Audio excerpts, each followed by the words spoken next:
where actually taking the no credit option benefits students. And that's what worries me the most, is because what may sound like a really good thing can end up really harming a student academically. And so that, above everything, is my biggest concern. So, and I can talk more about that if you want, or we can just go question and answer, whatever you prefer. I have a quick follow-up question to that. So it was my understanding that in a credit, no credit system, if you chose to take credit, that it wouldn't affect your GPA at all. Is that not true? Because that's how it was, if I remember, last semester when we switched the credit, no credit system. I'm not an expert, I'm not the registrar, but that was my understanding, is when you take a credit, it's essentially the same thing as getting a C, a grade of C, in terms of GPA. I'll be glad to double check that. Yeah, I would appreciate that. Thank you very much. Senator Mounts, did you have a question? So what would the opinion of the administration be on saying a adjusted grade letter system to help prevent students from losing scholarships when it comes to GPA requirements? So tell me more, what do you mean by an adjusted grade? So we actually have a bill on the floor tonight that lays out a request for adjusted letter grades. So I'm trying to locate it right now, I apologize. Just to make sure I quote you the right numbers here. But I believe an A would be 100% to an 85%. Gotcha. And so on and so forth. Basically, where an F would be 20% or below to fail. And you're asking me what my opinion is on that? Yeah, what would be the feasibility of something like that at this university? I mean, I don't know if I can answer that. I mean, it's always something you can propose. It would go to, I think, Faculty Senate. One of the things, would you be proposing it for this current semester? Yes, since, because of the COVID situation.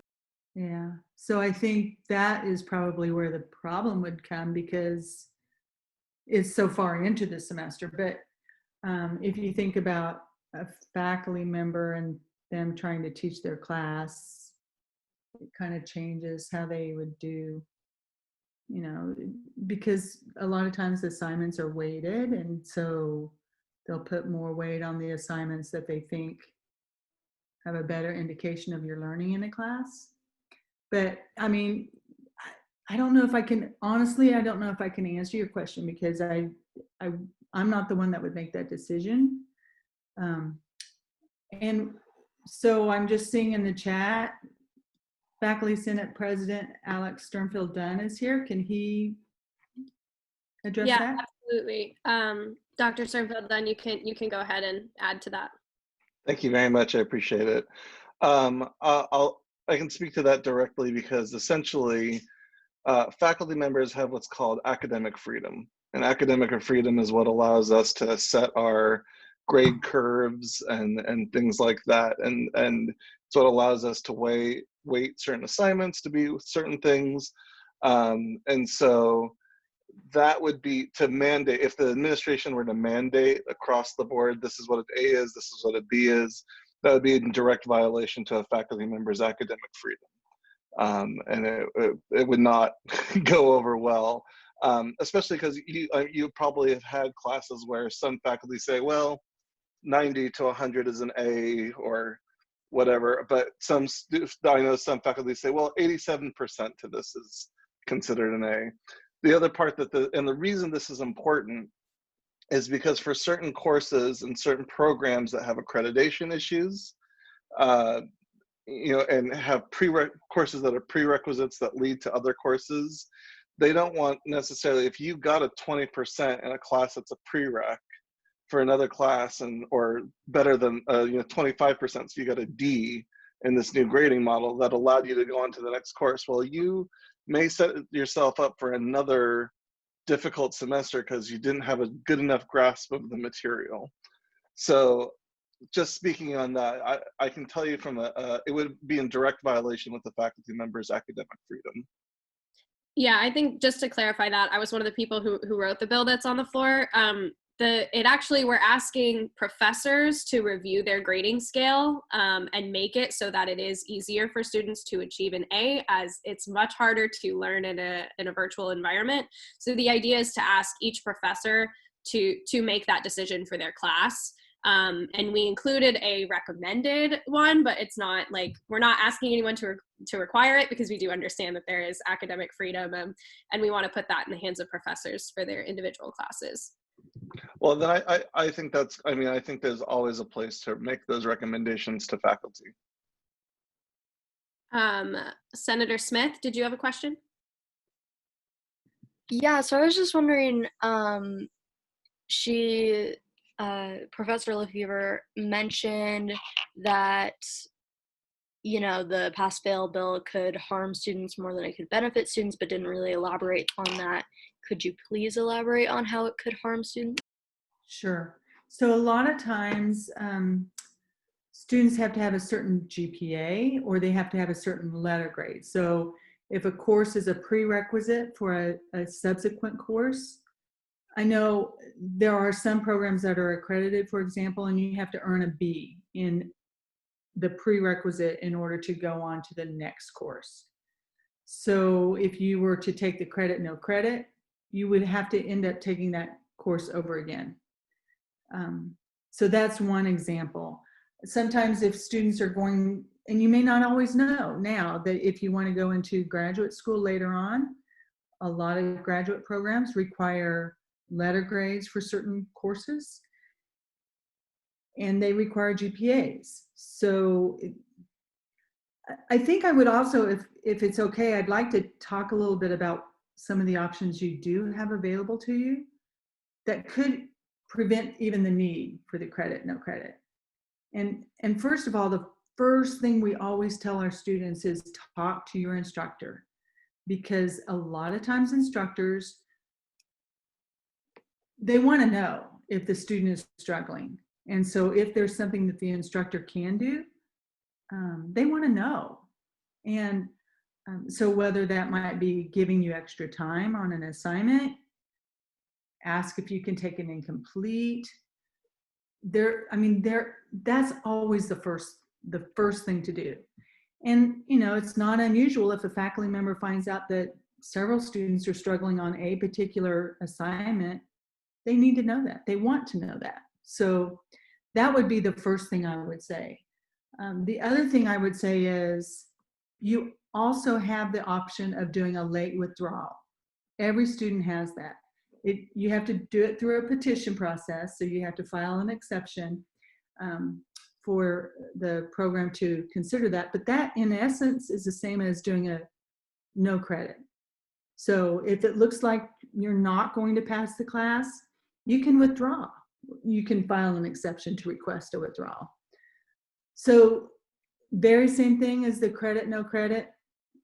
The end result is the very same thing. So that would be another thing you need to be aware of. And then finally, if you should get a grade that you don't think is a fair or an accurate representation of your learning, you can file a grade appeal. So those would just be things I would caution, maybe not caution, but make you aware of. Senator Eyrig, did you have a question? Yeah, so, excuse me. So listening to kind of the previous question about professors and their academic freedom within their classes, just as a question, because I'm just kind of curious where that line is. So say a professor were to report grades for their class, and then just hypothetically, as a university, we were to decide that we were going to, I don't know, bump everyone up. So if you got a B minus, we would now round that to an A. If you got a C minus, you now have a B or have a full C. Would after the fact grading adjustments still be a violation of that freedom for a professor to decide, or does that only exist to the point that they report grades? Do you mind? I can answer that. That would also be a violation of academic freedom, because that would honestly might change the way a professor would grade. So if they knew ahead of time that everyone was gonna get rounded up, for instance, that would very much change the way that, you know, I might have given someone a B minus if they were on the cusp of a B minus and B. I might give them just a B now, but if I knew that was going to get rounded up to a B plus, well, then I would have given them a B minus. So that would have very much be in violation. Well, I just say that because my concern is that we have a number of courses at WSU that have a pass rate of less than 50%. So, I mean, it's good for us to say that in theory professors should be willing and should see, you know, I have a lot of students struggling this, maybe I need to reevaluate some of the things that I'm doing. But since we allow those courses that have pass rates that are practically non-existent, that require students on average to take the class 2, 3, maybe even 4 times to pass it, I just wonder what can we do kind of as a true policy to make classes a little easier to pass when the professor seems to hold their material to a very, very high standard and have little to no flexibility as far as what their students actually need. Like what can we do to not infringe on your freedom, but to still account for those professors that are not willing to make those changes just because the majority of their students are extremely struggling? Yeah, I assume you're still directing that question to me, so I can try to help, and Dr. Lefevre can jump in. I think classes that have a high do not pass rate are a big concern for the university and for the faculty. And you may know that we regularly get a report that's pulled by the Office of Planning and Analysis that's shared with deans and directors of schools. And I'm a director of a school that says, hey, this is a class that seems to be a major obstacle in student success here. And it's consistent. And we are regularly asked by our deans to investigate why that is, because it affects our retention rates and it affects our graduation rates. Now, some faculty are just the faculty that they are and feel like, hey, this needs to be a gatekeeping course because it's going to be, you know, this is going to be the course that is going to separate a major from a non-major or whatever. And I'm not endorsing that behavior, but it is certainly behavior. I don't know if there's something on a policy perspective that can be done about that, other than I think what the university already tries to do by regularly calling attention to that data. And I do know that a lot of faculty, I can't speak for all faculty, but a lot of faculty take that data seriously, go back and rethink. I mean, good teachers always go back and rethink their curriculum and make adjustments. So I don't know if that answers your question, but that's what I've got. Senator Mounts? So, sorry, I'm just failing to grasp how, like, sorry, I apologize. I'm trying to get my thoughts in order. So when it comes to students struggling this semester, I mean, when I've talked to my constituents, there's hardly any that are not just doing terribly in a class right now, for whatever reason, be it in their life or because the professor is not accurately doing their job or not communicating or anything like that.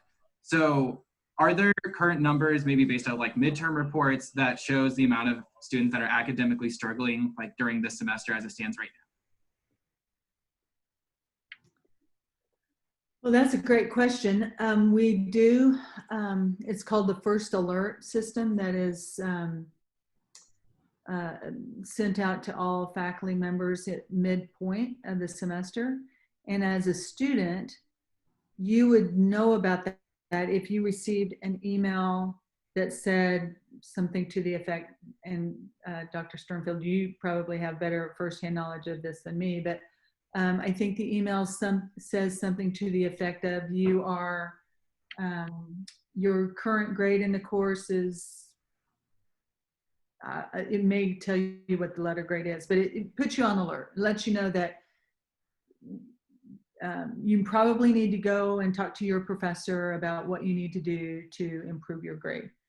So there is that, and now what you need to know is that that's not mandatory. Not every faculty member is required to do that, but we do have that system in place, and I do believe we track that data.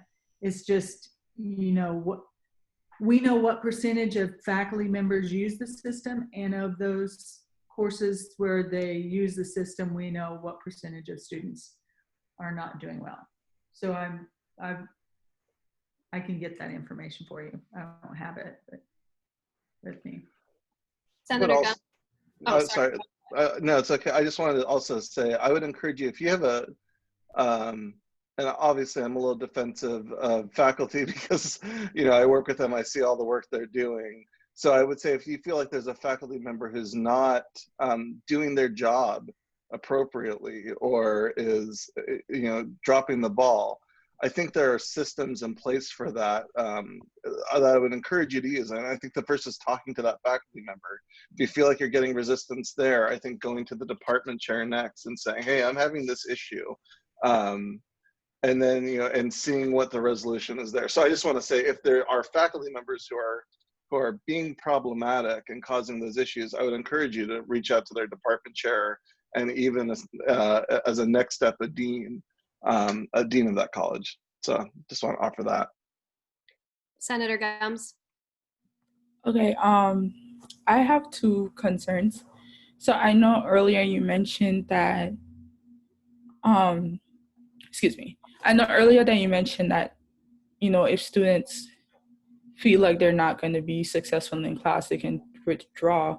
But like I mentioned, a lot of concerns from students were, if they withdraw the class, a lot of students would lose their scholarships because it would put them under the credit requirements for their scholarships. And then without the scholarships, basically, it's just a call for them saying, hey, you might as well just drop out of college, if I'm being completely honest with ourselves right now. So I feel like that's another, as an explanation from the university, I think when it comes to explaining that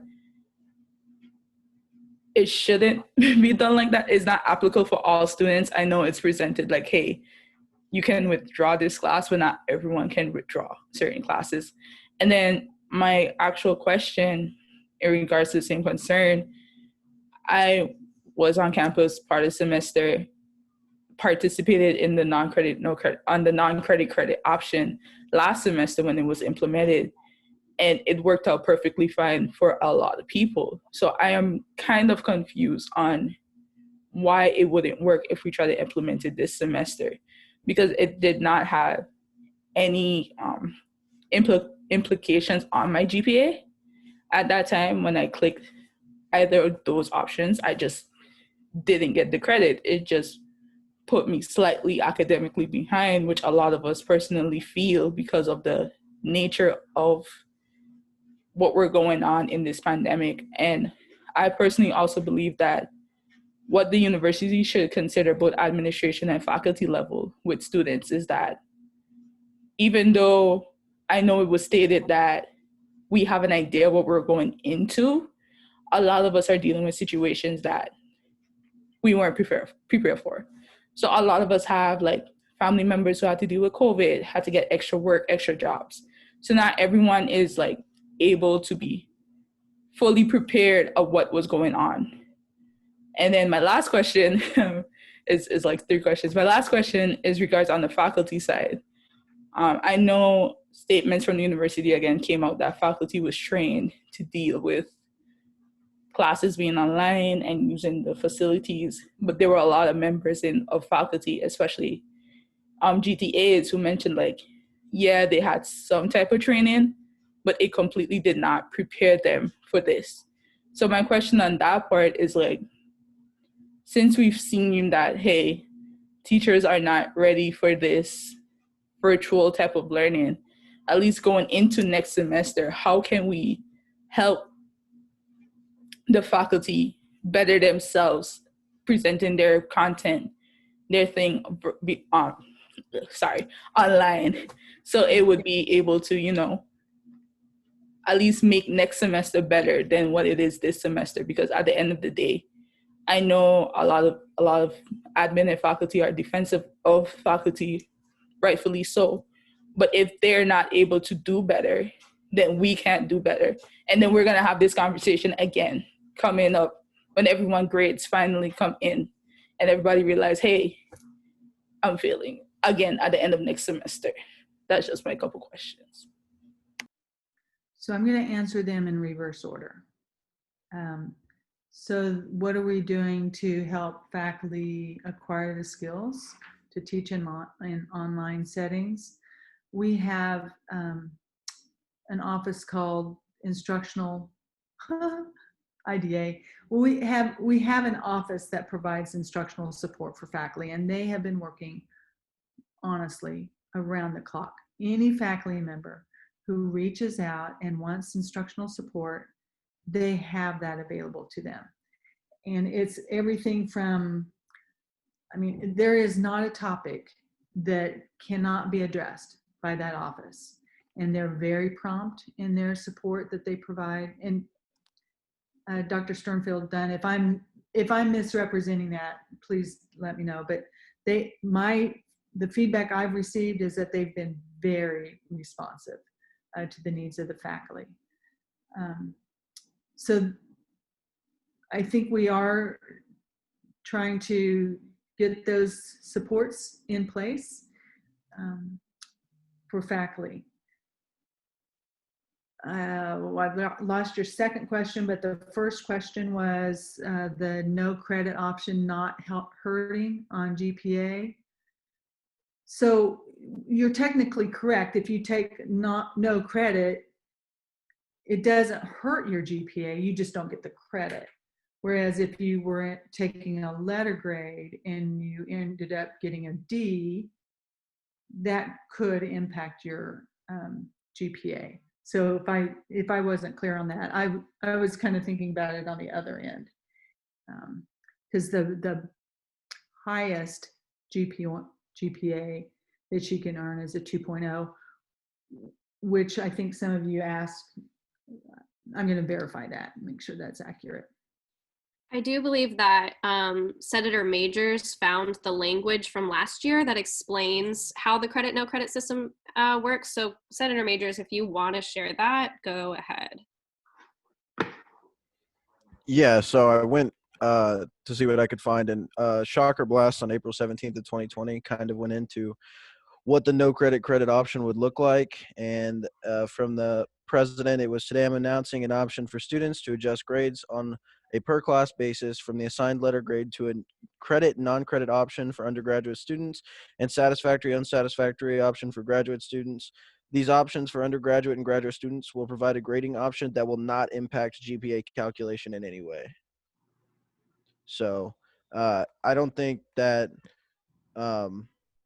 if you take the credit option, and personally, anecdotally speaking from my own experience, I actually took the credit option and it did not impact my GPA in any way, like as if it were a C or an A for that matter. It just wasn't computed as part of your GPA? Right. Okay.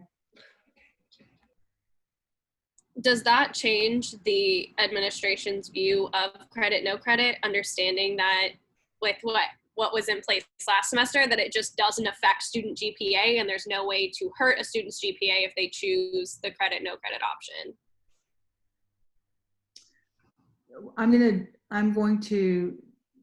What I want to learn is if last semester was like a special circumstance that they did that, or if that is the way credit, no credit works. So if you'll allow me to verify that. But the broader thing about knowing what are the long-term implications of taking credit, no credit is important, because if you end up having to show that you've earned a letter grade, you have to go back and redo that class. I will say, sorry, go ahead. I'm sorry, I wanted to add a couple things. To Senator Gumb's question about, what the training is provided. Yeah, IDA has been wonderful. We have all sorts of online conferences and workshops we've been doing with faculty. I can tell you when the university shut down last spring, I actually personally held a week of workshops for my faculty where I just sat in the classroom and taught a lot of people how to use Zoom. I will be the first to admit that I think faculty, just like students, sort of struggled at the beginning of the semester to figure out how to deliver all of this stuff in the best way possible. Hopefully they're growing. If you want to improve that system, I always think sharing feedback with a faculty member, whether it's through a SPT evaluation as one way, or just direct an email to say, hey, just so you know, like this was difficult for me. Faculty are open to that kind of feedback. Most faculty are open to that kind of feedback. We're always trying to make sure that we're doing the best job. If you want to see sort of a good summary of the professor's struggle, as toxic as it can be sometimes, go check out there's a Reddit subreddit for professors, our professors. You can go see what we're dealing with. I also want to say I did talk to my faculty executive team about the credit no credit option, and to just give you some of the concerns that they had. One of the concerns is about accreditation. A lot of programs on our university are accredited not just through the Higher Learning Commission, but through our own accreditation. We have accreditation standards about what we can do with students, allowing them to take courses in sequence. So I know that this was a concern from the College of Engineering and from the College of Business about how students taking credit, no credit might impact future accreditation issues. So that was one of the bigger issues that they brought up as a concern. Not necessarily as an endorsement or a non-endorsement of a credit no credit option, but just sort of a long-term concern. And most of the people on my executive team said, well, I wish we could figure out a way to just offer sort of a late withdrawal with no penalty kind of scenario. They would prefer that over the credit no credit option.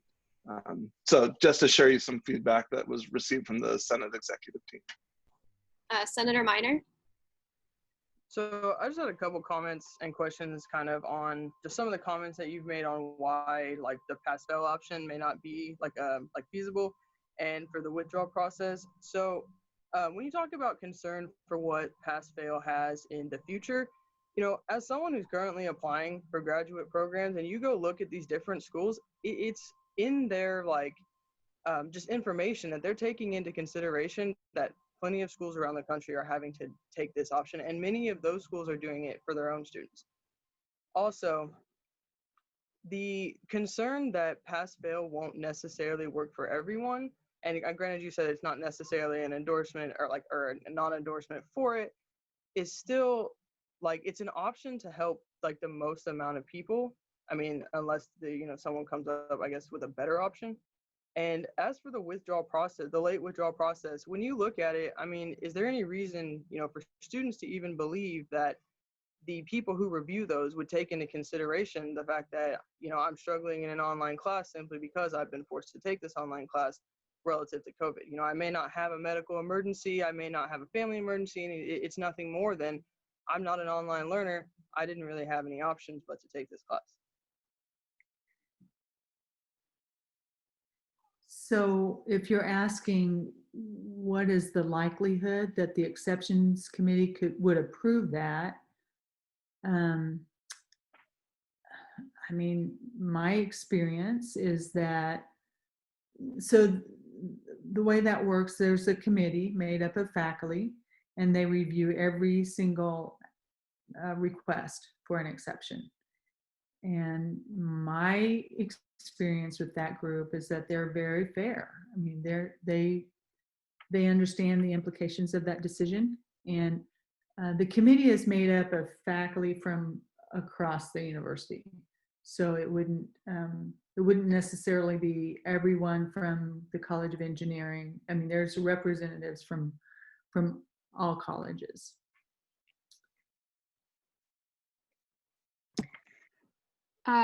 Senator Martin?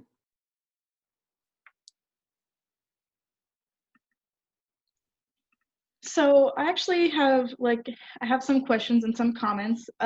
Before I forget about it, just like a quick thing, referring to, I know that you were concerned about like the standards for taking pass fail in the business college. I am a business student, and I also work as a work study student in the Business Advising Center.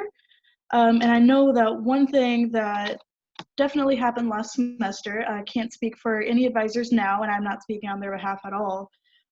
But a lot of advisors recommended, and even we as assistants also agreed with that, warned against students taking pass-fail option if they had higher than like a C+. So if that impacted, classes that require letter grades or whatnot, they advised them not to take the pass-fail option because it would benefit them better if they had a C+ than if they took credit. Whereas anybody who got lower than that, anybody who was not going to pass the class by business college standards could take no credit, and they would have to repeat the class, but it would not affect their GPA because if they had lower than the required grade, they were going to have to repeat the class anyways. So it was just something that a lot of advisors and like us as students noticed, and we warn against it just to prevent pass fail from being a negative thing for anybody. Just speak to your advisor, make sure it's your thing, speak to your professors, and I believe there shouldn't really be a problem in that category. My other question would be, will there be more leniency or availability for medical withdrawals or late withdrawals, especially medical withdrawals more on the grounds of mental health crises, because that is a big issue this semester with the pandemic impacting a lot of people's mental health issues. A lot of professors and staff, are having a hard time understanding. I know that some professors don't take, hey, I had a depressive episode and didn't get out of bed for 4 days as a good enough reason to miss your assignment. So I was wondering if maybe the approval rate or the likeliness of getting a medical or late withdrawal on those grounds would happen. My sense of that exceptions committee is that, for one,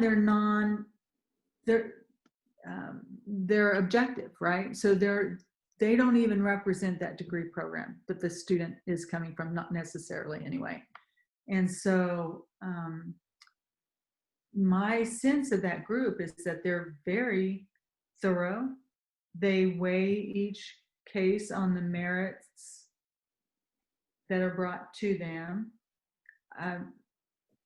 I cannot tell, I don't have data, so I don't know what percentage of the exceptions are approved, but my understanding is that if the student has presented a well-documented case, that this exception is likely to be approved.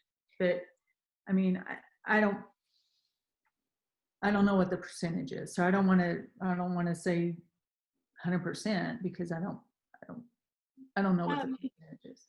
I'm sorry if I may. I didn't clarify very well on that. My main concern is more for students who don't have documentation, can't afford healthcare or therapy, or they just have no ability to prove that, but they're still struggling with online learning, mental health crises, other things like that.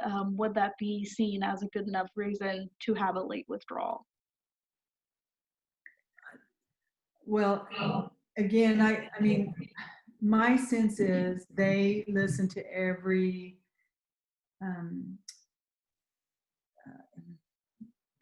description of the situation, and they weigh that. Now, I do know that in the past, if it was a medical exception, they did require documentation. I do believe that, everybody understands that going to school right now is different. And so I'm not going to speak for the committee, but I think they would weigh every single case very fairly.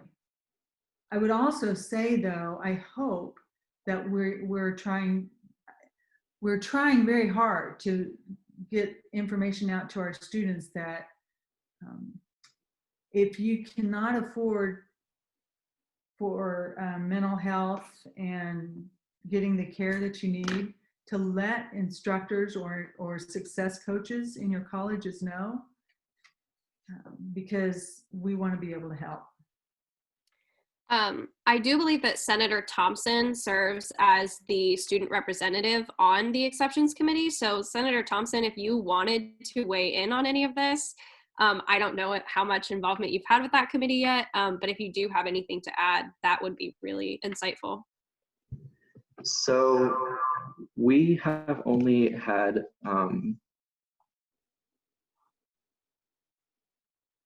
2 meetings since I was appointed to that. You're good. Okay, sorry about the freezing. So a lot of the members the voting members on that committee are pretty lenient to the requests of students, as long as they're substantiated to a point where it makes sense. So there's leniency from my perspective. Thank you. Senator Majors, did you have a question? Sorry, I'm looking at my list.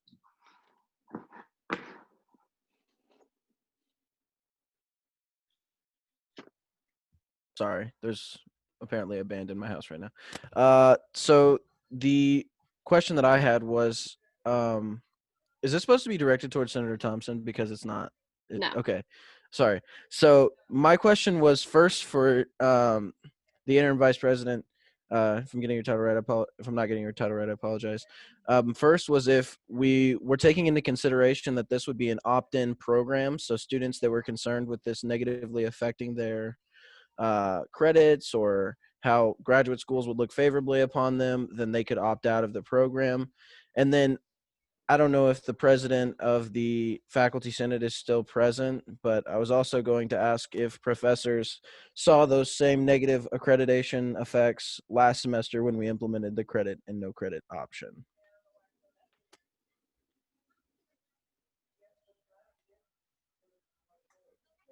Go ahead, Alex. I'll take that question. So accreditation, every department, every college sort of goes through accreditation at different benchmark times. So I don't know how that, where that is at in the process. What I will tell you is that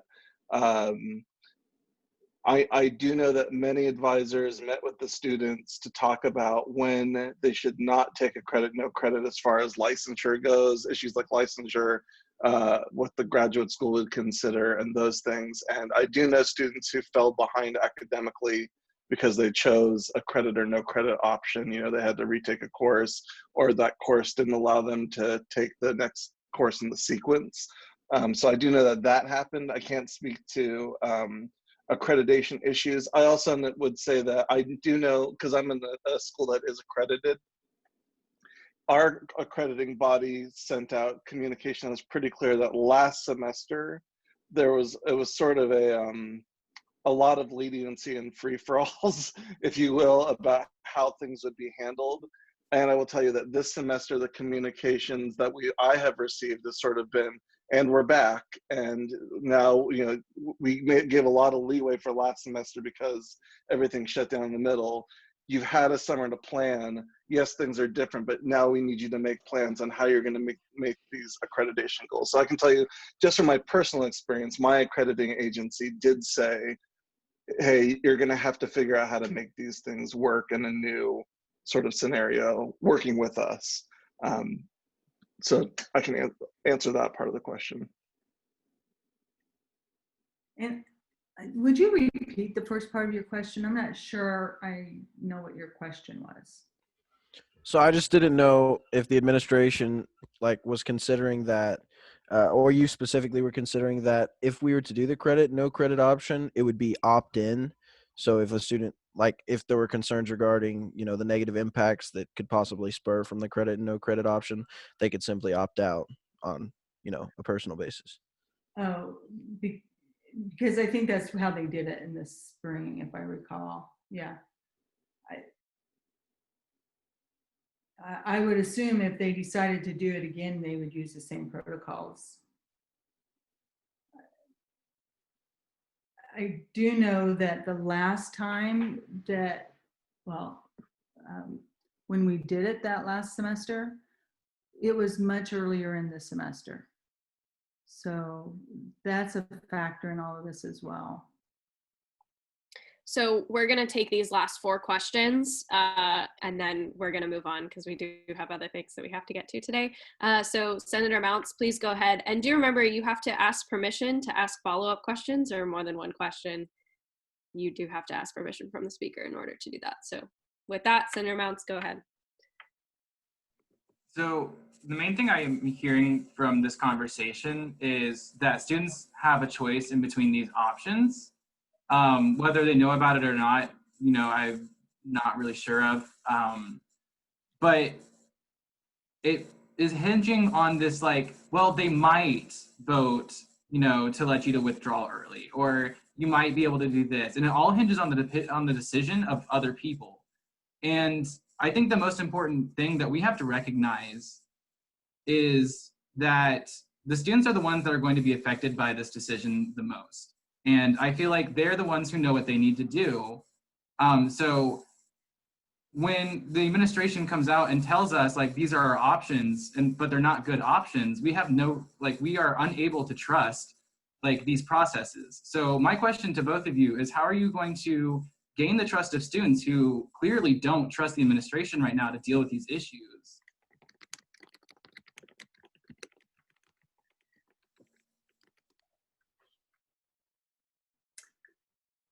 I guess what I would say to that is students are our first priority.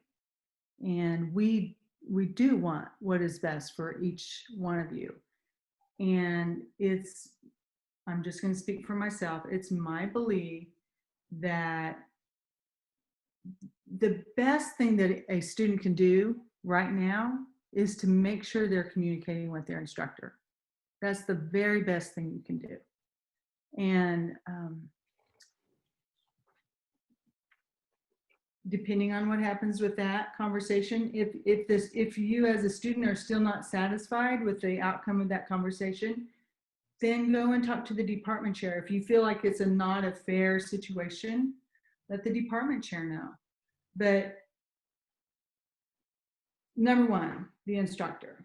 And then I would say again, late withdrawal is an option. And you heard from your fellow senator that process appears to be pretty fair from what I heard.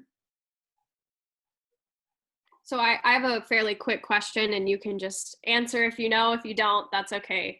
So one of the things that we ask in the resolution that comes up later today is that all university scholarships, so any scholarship sponsored by the university, doesn't have penalties for this semester. So if you choose to withdraw from a class because you're not able to take it, there's problems in this class, so you withdraw, you won't lose your scholarship because of that. Is there potential for that to be something that the administration can do, or is that just an outright they can't do that? I know that for obviously outside scholarships, the university has no control, but for university sponsored ones. Right, and that's where I was going to go, because scholarships, remember, we have scholarships because people donate money. And every donor has a list of guidelines that they want to see, that guides the awarding of those scholarships. Some of the other scholarships, there are federal and regulations that have to be adhered to on financial aid. So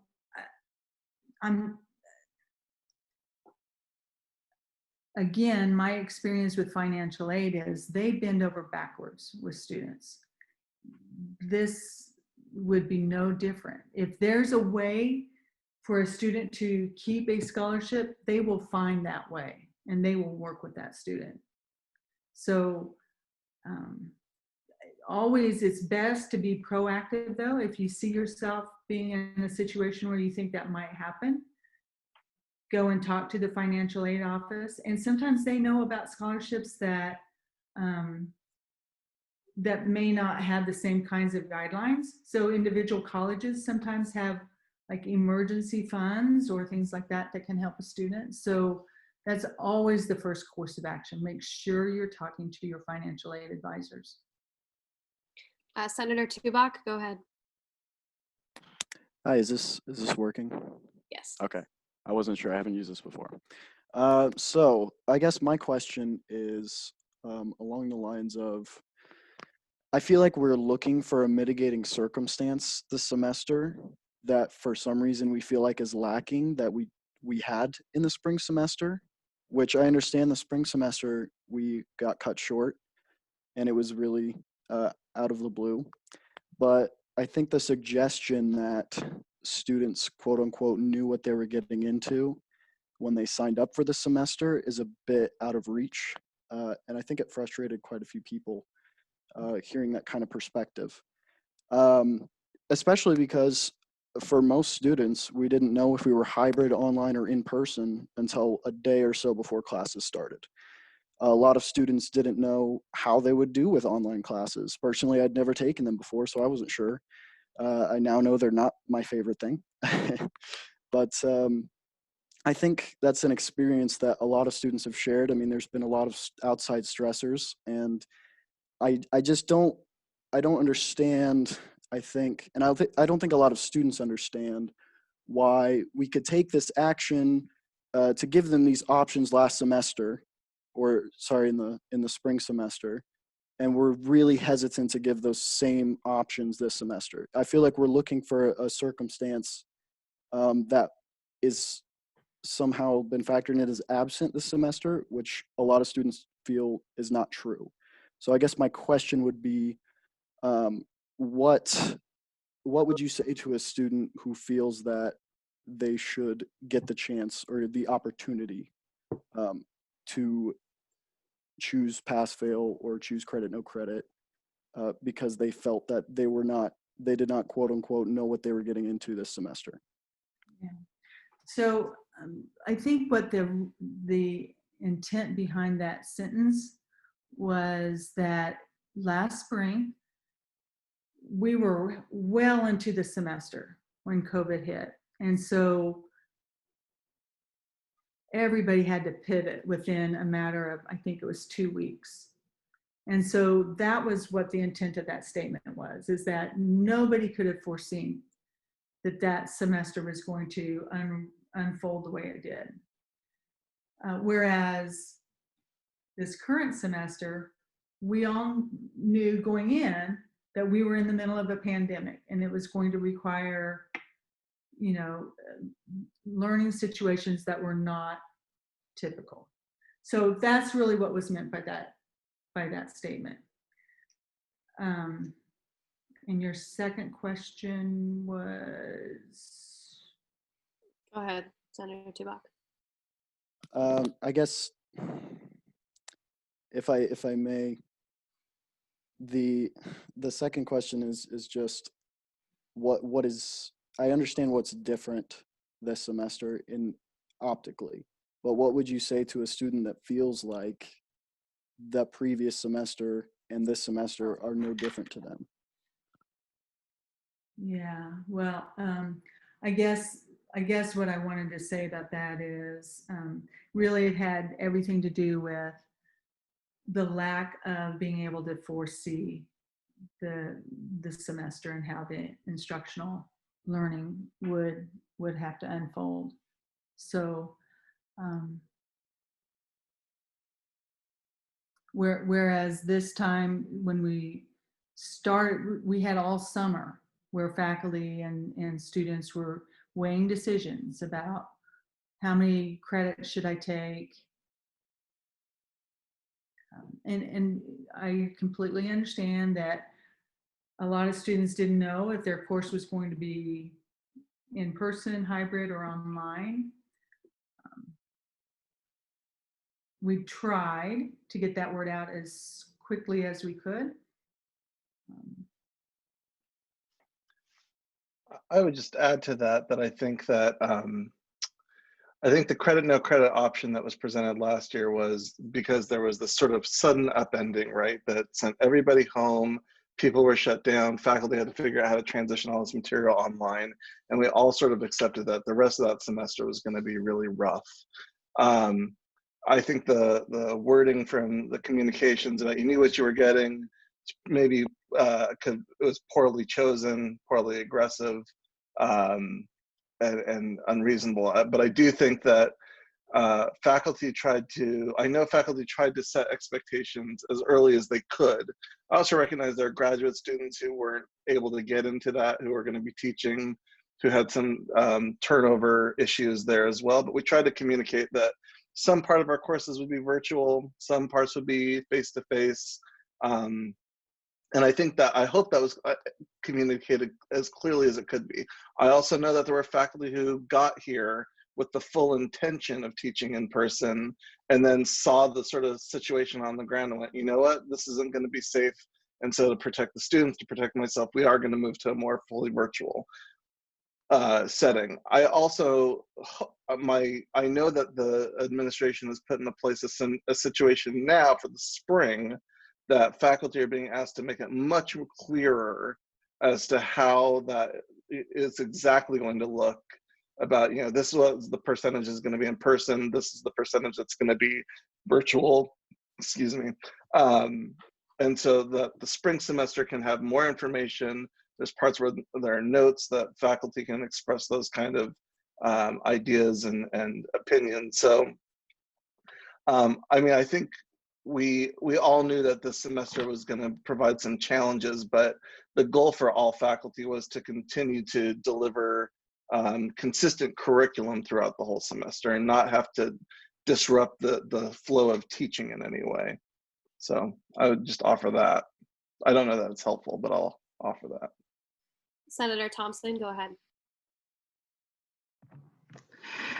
So since this conversation is coming somewhat to a close, I have a rather direct question that many students have, and so I apologize ahead of time. So a concern that both of you have mentioned so far today is in regards to the pass-fail option. It puts situations in front of students that could not benefit them. That was a concern by both of you guys. If the Student Senate were to kickstart an educational initiative to inform our constituents of their options and the potential impacts of opting into credit, no credit, or pass-fail, would you, President Sternfield Dunn, support that legislation in the Faculty Senate?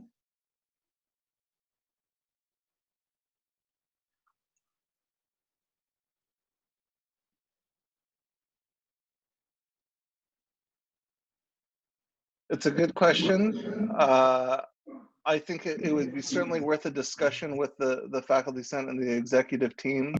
What my concern is, and this is my own just lack of knowledge, so information that I would need to gain is what the long-term ramifications of that kind of decision might be.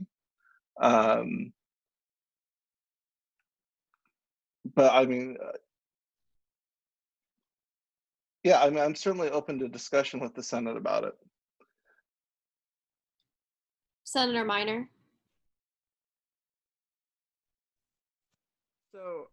So really, like, one of the biggest options that it seems that we kind of have just in place is the late withdrawal.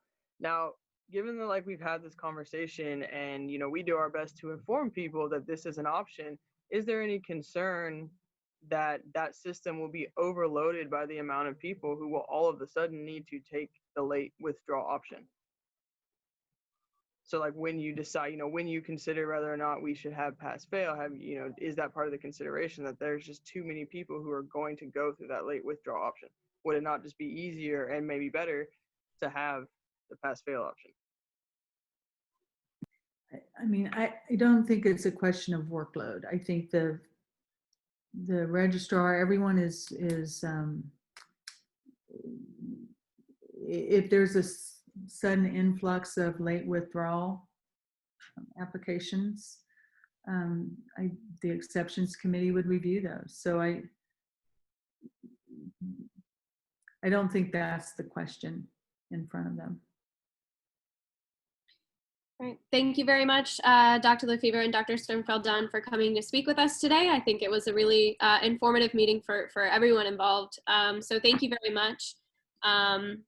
Yeah, we can now move on to the next section of our meeting. So thank you all very much for coming. Thank you. So as we move on to the next portion of our agenda, I would like to entertain a motion to approve the minutes by unanimous consent, so we do not have to go through a full vote. With that, does anyone have a motion? Senator Tubak. I move to approve the minutes with unanimous consent of the Senate. Are there any objections to this motion? Please raise your hand on Zoom. Seeing none, the minutes are approved by unanimous consent. We can now move into the approval of the agenda. Senator Hull. Yes, with a motion to remove in new business item B, SB 63-034, Organization Appropriations Bill. My committee would like one more read on it, so we would like to wait a week for it to go on the floor. Second. There's a second. Can I get a yes or no vote from everyone using the little green yes, red no buttons, please?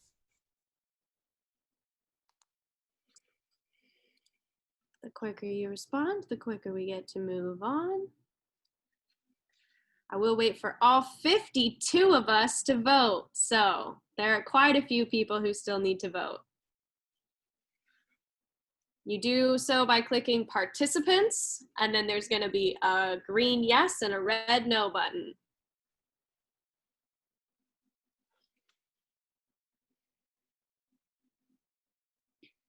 All right, with 48 in favor, 0 against, and 4 abstentions, that passes. I am now looking for a motion to approve the agenda by unanimous consent so we can move on. With a motion to approve by unanimous consent. Are there any objections to this motion? Please raise your hand on Zoom. Senator Eyrig, was that an objection? I have a question for clarification, perhaps. So on the agenda that you sent out, it has item D as an empty bill with Senator Mount's name on it. Bill, and it is, the agenda is actually in the legislative packet. So the one in the legislative packet is fully done, complete.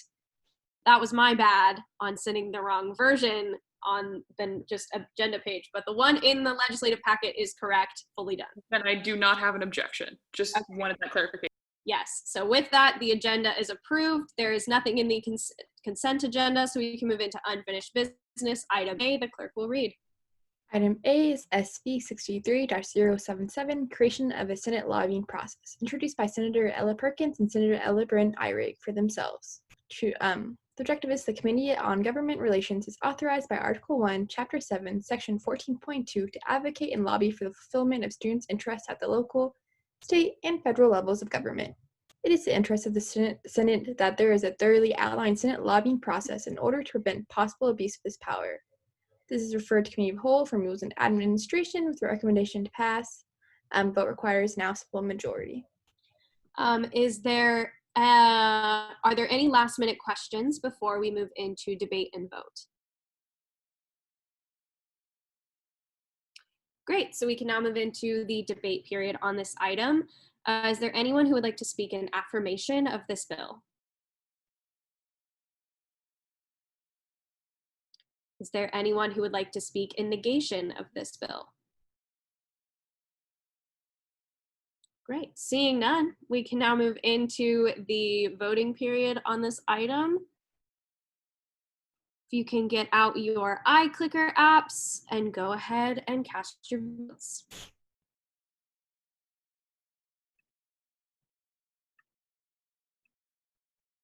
Again, there are 52 of you, so I will wait for all 52 people to cast their votes. Remember that A is yes, B is no, and C is abstain. But you should only be abstaining if you have a conflict of interest. Senator Hull. It says hidden by instructor. I don't know if it's just me. I also have Like I could still vote, but it just doesn't show the question. Mine has that too. It should still be okay. We are, to be clear, voting on the Senate lobbying process bill. So the question hasn't changed. That I don't know why it says hidden though.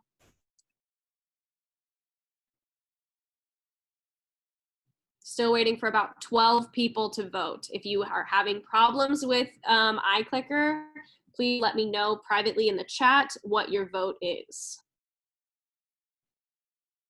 Still waiting on 3 people. I will give you 10 seconds to vote if you have not voted already.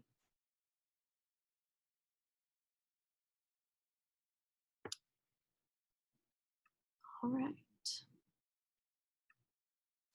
With 46 in favor, 2 against, and 3 abstentions, this bill passes. We can now move on to, sorry, I only have one screen today, so I'm a little jumbled. We can now move on to item B. The clerk will read. Item B is SB 63-017 Boot Scoot and Shockers Funding Bill, introduced by Senator Maggie Wolf herself, to authorize the allocation of $51.49 to Boot Scoot and Shockers. This is referred to Committee of the Whole from Budget and Finance. It's laid upon the table with simple majority required. Are there any last minute questions before we move into the debate and voting period on this item? Great, seeing none, we can move into the debate period on this item. Is there anyone who would like to speak in affirmation of this bill? Senator Martin. I would like to move to pass with unanimous consent. With a motion to pass by unanimous consent, are there any objections to this motion? Seeing none, that bill passes. We can now move on to new business, item A. The clerk will read. Item A is SB 63-081, appoint Calvin Pomeroy to the position of at-large senator, introduced by Vice President Mackenzie Haas and Speaker of the Senate Olivia Babin for themselves. By the authority vested in her as Vice President, by the Constitution and the laws of the Wichita State University Student Government Association, she hereby nominates Calvin Pomeroy to the position of at-large senator. This is referred to Committee of the Whole. It is now laid upon the table with a 2/3 vote required. Vice President Haas, would you like to give an authorship speech? Yes. Oh wait, can everyone hear me? Yes. Okay, great. Hi everyone. In Calvin's interview, he spoke a lot about wanting to listen to constituents and make changes where he could in order to best serve our student body and understand the needs of the people, as Gabe might say. Thank you very much. Calvin, I do believe that you are here, so if you would like to speak on your own behalf, go right ahead. Introduce yourself to us. Hey everyone, my name is Calvin. Excuse me, sorry.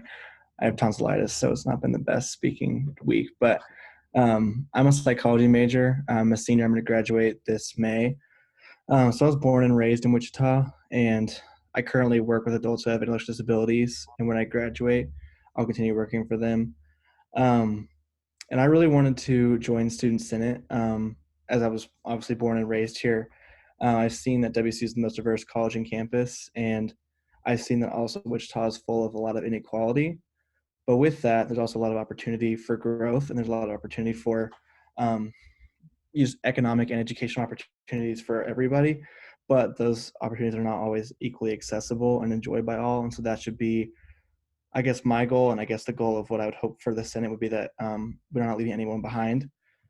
So one thing that I really would like to focus on is how the graduation rates for different races are extremely different. For example, Indigenous Americans are a small population here at Wichita State, but they have a 16% graduation rate. Black students have a 37% graduation rate. Hispanic is 43%, and whites are around 53%. So obviously, I think a big goal should be to balance out that equation and then also to raise it for everyone involved. So I think one of my big goals would be to tackle why do people not graduate? And then with that, address the economic, social, educational concerns for all marginalized groups. So I think the first thing I would do is work and communicate with the Multicultural Greek Council, the diverse clubs and groups, and then the mutual aid programs that I've been a part of and that I really like to support. Those being a couple would be like the ICT Community Fridge and then Green WSU. And then I like to support students that are of all classes, identities, and situations to help, first off, raise that education or the graduation rate, and then find people jobs outside of graduation. And obviously equitability and outcome starts with equity and distributing funds and resources.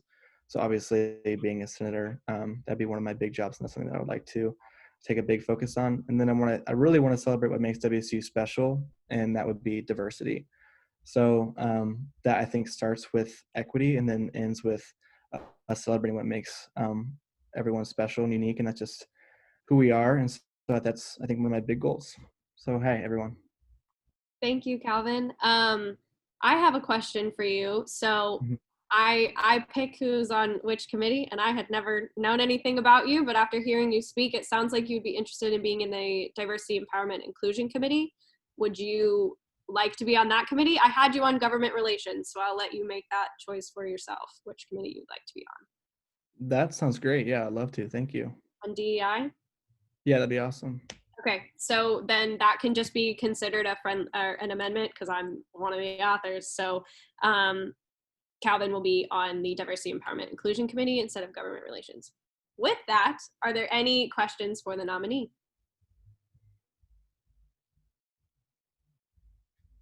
Great, seeing none, thank you very much, Calvin, for coming and speaking with us today. You can either stay or leave for debate, whatever makes you feel most comfortable. Cool, With that, we can move into the debate period. Is there anyone who would like to speak in affirmation of this bill? Senator Smith. So I don't know Calvin personally, but I know Claire Pomeroy, and I know Emma Bishop, and they're great girls, and they speak really highly of him. And I don't know, he seems like he really knows his stuff and is really interested in diversity, and I'd love to have him on our team. So yeah. Thank you. Is there anyone who would like to speak in negation of this bill? Seeing none, do we have another speech in affirmation of this bill? Senator Sines. I move to adopt by unanimous consent. With a motion to adopt by unanimous consent, are there any objections to this motion? Please raise your hand. Seeing none, this bill is adopted by unanimous consent. Congratulations, Calvin. You are now a senator in the 63rd session. We can now move on to item C. The clerk will read. Item C is AR 63-014, request for fair representation on future presidential search committee, introduced by Senator David Liu for himself. In a statement published on September 25th, 2020 by the Kansas Board of Regents, the Wichita State University community learned that President Dr. Jay Golden had resigned from his role immediately. Due to the lack of information surrounding the resignation, the need for a future presidential search committee in which the interests of Wichita State University cannot be understated. This is referred to committee of the whole with a simple majority vote required. Senator Liu, go ahead with an authorship speech. Yeah, so as you know, I sit on faculty senate meetings, and on this Monday, faculty senate had CEO of K-Board, Blake Flanders, in the meeting, and after Blake Flanders spoke, the faculty senate passed two resolutions. One resolution requesting that the K-Board utilize a search committee for a president, and a second resolution requesting that 50% of the search committee be comprised of Wichita State faculty, students, and staff. Since they passed the resolution, Senate leadership and the executive branch believed it appropriate that we also pass our own resolution to saying like this is important. In future search committees, we have to have our interests represented because ultimately we're the most affected by the decision of a new president. The one addition to this resolution is the request for 3 student representatives appointed by the SGA president to serve on the committee. And that is because students are some of the most, because any decisions made by the administration or the president, it is most directly affected the students. And that being said, the students should have a large say in who is the next president. And that is my speech. Just to provide everyone with a little bit more information. So the two options that the Kansas Board of Regents can take in terms of the committee is they can either have a committee look into and hire or make recommendation to hire the next president, or the Board of Regents can do it just themselves. So we are asking that instead of the Board of Regents make the decision, that they create a committee that will look into it and do the decision that way. So that's the clarification, not clarification, but just more information that I wanted to give to everyone to understand like what exactly we're asking for. So with that, are there any questions for Senator Liu about this resolution?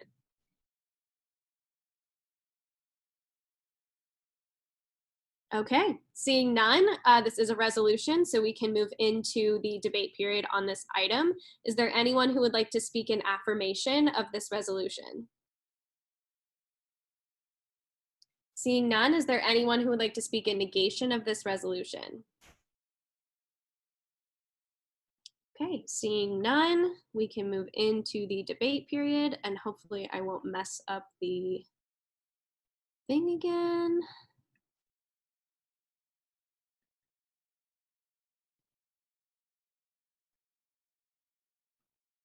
Okay. So let me know if you can't see the question. I cannot see the question. Okay, well, it shouldn't really matter, but we are voting on the resolution to for fair representation on a future presidential search committee. So we are voting on this specific resolution. Okay. I have to vote. Remember that A is yes, B is no, and C is abstain. I am still waiting on 6 people to vote, 7 people to vote, something like that. I will give you 10 more seconds to vote.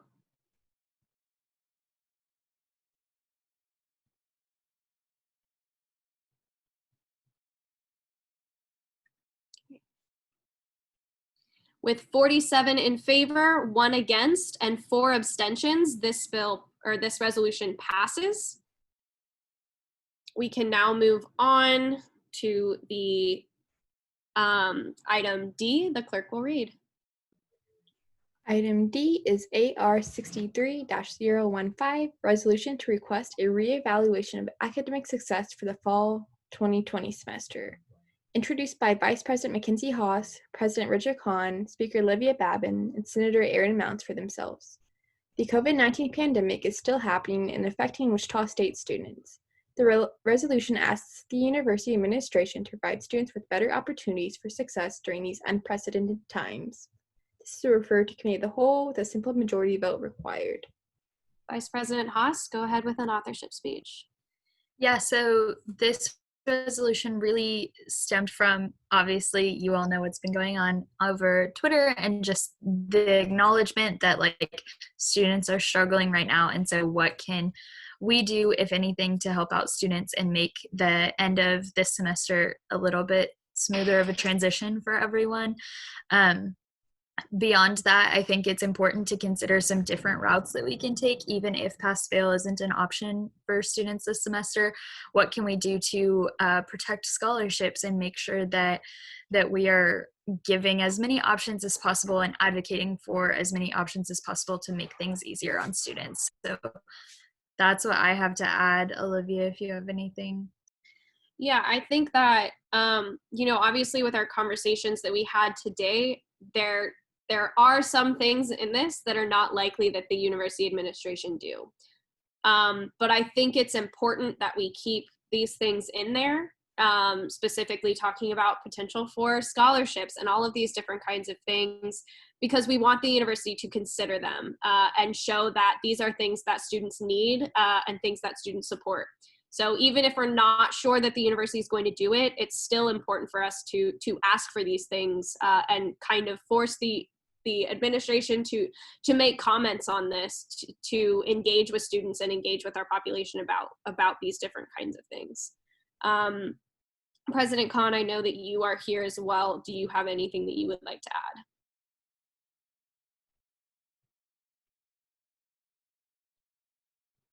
I will take that as a no. I am good. I apologize. I have food in my mouth. Did you have anything to add? No, I'm good. I apologize. Okay, cool. Just trying to understand. Okay, are there any other authors who have anything to add on this bill? Sorry, there's a lot. Okay, with that, are there any questions for the authors about this resolution? All right, with that, we can now move into the debate period on this resolution. Is there anyone who would like to speak in affirmation? Senator Mounts. I actually have amendments. Give me one sec. So to amendment to line 21, if we could replace 4 p.m. with, I'd say roughly 8 p.m. And then November 10th with November 11th, and then the 600 student signatures with 1,584. I personally would consider that a friendly amendment. Yes. Okay. So to be clear with everyone, that is updating the number of signatures to accurately reflect what the signature count is up to on the petition. Advisor Fonseca? Yeah, it's really quick. Senator Mount, can you put those two numbers in the chat so I can update the actual resolution? So because those are friendly, that does not require a vote. That is just now how the bill will read. Senator Zacharias Wilson, did you have a speech? Yes, I had one in affirmation. I accidentally hit send already. I was trying to hold off on that. But I would like to make an amendment on line 3 to read, whereas faculty members were not adequately prepared by the university to provide an online curriculum for students. I think that it's really important that we stress that we're all in this together. We were all unprepared for this semester, and we were all unknowing of what it would look like. Faculty members, student teachers, everyone. And so I think that this doesn't really lie on faculty members and student teachers, but on the university for the way that we were unknowing. I know a lot of us thought we would be probably in classes by now on campus every day. And so I don't think we should word it so that it's at the fault of faculty members, because they were trying just like everyone else. Vice President Haas, is this considered a friendly amendment? Yeah, I'll consider that as a friendly amendment. I think that's a really great point. Thank you, Crystal, or Senator Wilson. So with that, it's a friendly amendment. So that line 3 will now read, whereas faculty members were not adequately prepared by the university to provide an online curriculum for students enrolled in their classes. To be clear, that just adds the word adequately between not and prepared is really the only change. So with that, are there any speeches in affirmation of this bill? Senator Zacharias Wilson, did you have a speech or were you good? Okay. Are there any speeches in negation of this resolution? Senator Smith? Nope. Sorry, I wanted to speak in affirmation. You can speak in affirmation. Go ahead. So my name is Senator Smith. I am a freshman senator this year. A lot of you probably don't know me because it's COVID times and we haven't met each other. But I did want to mention that as a freshman senator, it's been really incredibly difficult to transfer into college life and do well academically, because I've never experienced college classes before, and I've also never experienced online classes before. It's been a really difficult adjustment for me. And like, not to overshare or anything, but personally, I'm at risk for losing my scholarship, and I know that tons of other people are. And the two options that I felt that they gave us in the public forum was either we can withdraw from our classes, which means that I lose my scholarship because I don't get enough credits, or, you know, do the best that I can and possibly fail a class, which means that I also lose my scholarship. So I think that it's really important to show that this is something that a lot of people need. And yeah, with that, I yield my time. Thank you very much. Do we have a speech in negation of this resolution? Seeing none, do we have another speech in affirmation of this resolution? Senator Mounts. So I think the statements provided by both of those who came to visit during public forum made it very clear that this university is not taking the issues of students seriously. And I take a lot of offense to that, because this has been one of the hardest semesters I have ever had to deal with. I am on the verge of losing my scholarship. I barely had enough money to cover rent last month because I've been unemployed for 3 months. There's so much going on in people's lives and students' lives that the university is just either not aware of or simply choosing to ignore. And I'm tired of it. And so I think this bill brings up an important point, that there are students out here who are struggling. Like, if I fail a single class or I have to withdraw from a class, first I'll lose my scholarship, but second, I will have to take a whole nother semester of class. I have to take 15 credit hours to make sure I graduate on time, and I'm not the only one. There are hundreds, if not thousands, of other students in the same position as I am. And I cannot afford to take a whole nother semester after I'm supposed to graduate after 4 years, because I will not have the scholarships to cover it. And the fact that the administration is just choosing, at least to what it feels like to me, is choosing to ignore our concerns is incredibly disheartening. So I encourage everyone to vote yes, because we need to make our voices heard. Thank you, Senator Mounts. Do we have his speech in negation? Senator Gallegos?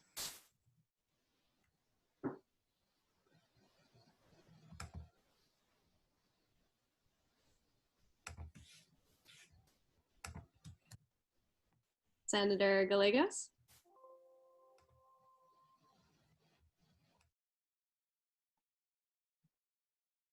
Okay.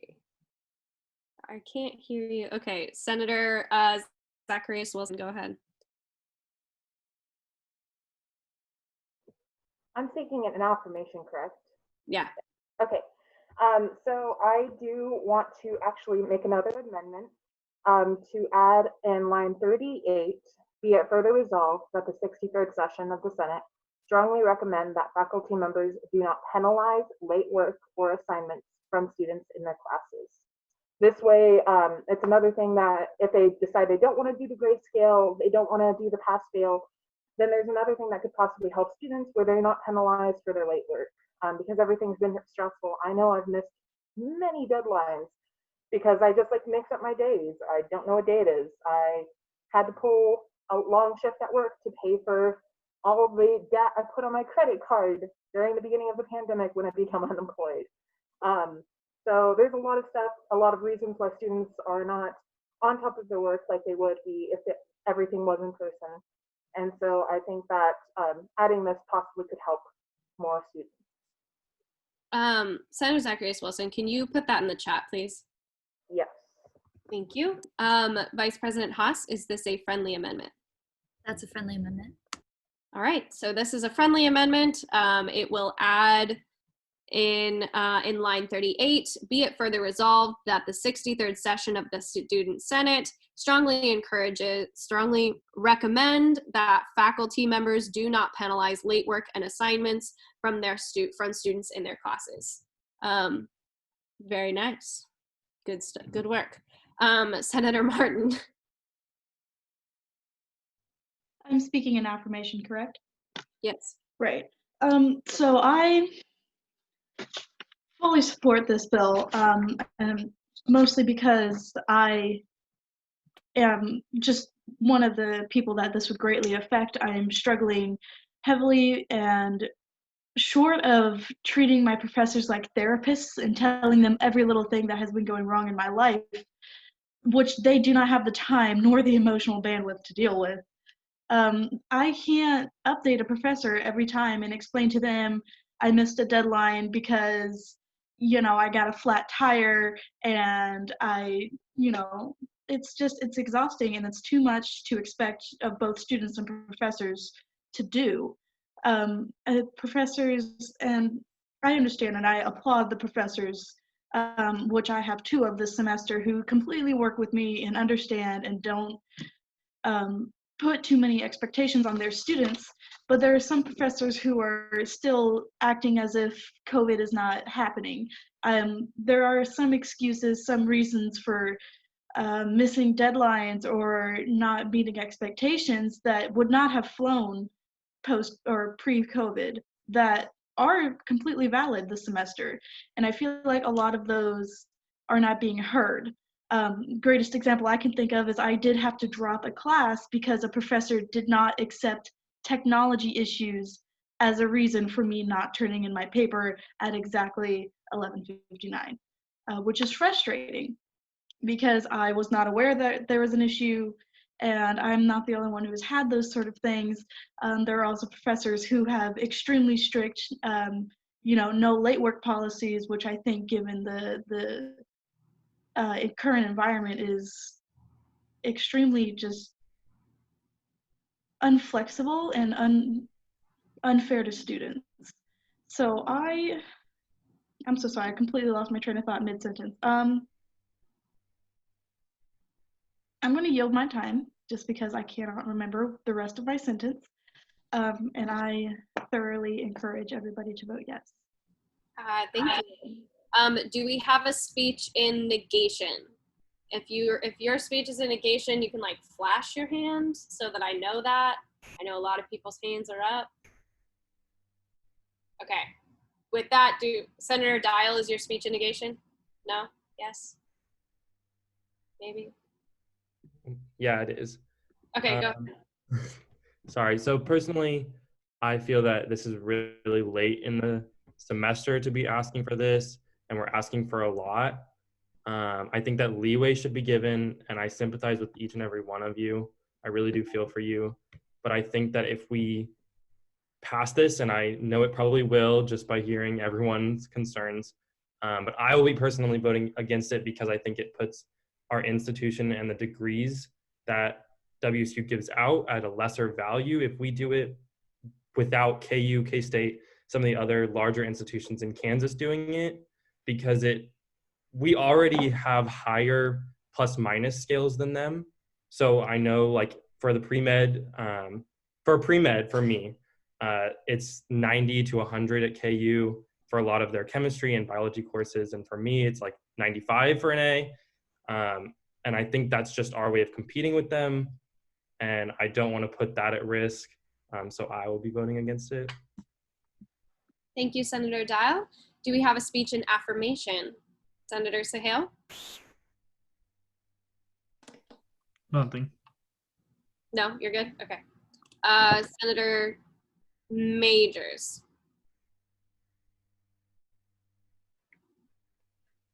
Okay, yeah. So echoing the sentiments of many previous senators, and specifically for this point, Senator Mounts, I think that there in the administration is, if not a general disregard, a general misunderstanding of the student perspective this semester. And that's clear given the conversations that were just had. And obviously, one of the representatives was a representative for the faculty senate, so it's their job to represent the faculty and say that the faculty is doing their absolute best. However, that doesn't, just because the faculty is doing their best, doesn't alleviate the concerns that the Senate has brought with this legislation. Further, I also think that making this optional allows for an alleviation of almost every concern that has been brought against this legislation. Like, it's not forcing students to do this, it's for the students that need it the most. And I think that we are the utmost advocates for the students, and we are representatives of the students. And in passing this legislation, we would be echoing the sentiment of the students. I mean, I couldn't tell you a single student that I've talked to that hasn't shared the same beliefs and concerns that are in this legislation. So I would be speaking in affirmation of this legislation, and I would hope that everybody would vote in favor of this legislation because for the sake of the students, it's necessary that we provide them with this option. Times are changing, and I think it's extremely necessary. Thank you.